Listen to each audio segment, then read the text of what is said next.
গতকালকে ছিল Sylhet visual media fans ক্লাবের বার্ষিক তৃতীয় বনভোজন। সিলেটি আঞ্চলিক নাটকের জনপ্রিয় অভিনেতা খোটাই মিয়া ভাই ওনার ফেসবুক আইডি দিয়ে একটি পোস্ট করেন।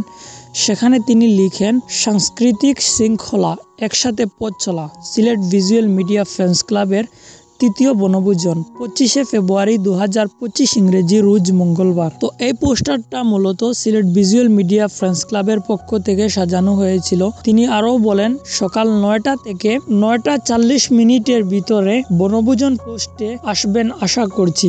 তারপর তিনি আরও কয়েকটি পোস্ট করেন, সেখানে লিখেন, আজ আমাদের সিলেট ভিজুয়াল মিডিয়া ফ্যান্স ক্লাবের তৃতীয় বনভোজন। ওনার সাথে উপস্থিত ছিলেন ঈশা মিডিয়ার অনেকজন সদস্য, তাছাড়াও সিলেট ভিজুয়াল মিডিয়া ফ্যান্স ক্লাবের সকল সদস্যরা। আর সবচেয়ে মজার বিষয় হলো ওনার সাথে উপস্থিত ছিলেন খোটাই মিয়া ভাইয়ের ওয়াইফ এবং ওনার 2 ছেলে মেয়ে। তো ওনাদের এই বনভোজন সম্পর্কে যদি আপনাদের কোনো মতামত থেকে থাকে তাহলে অবশ্যই কমেন্টে বলবেন। ধন্যবাদ।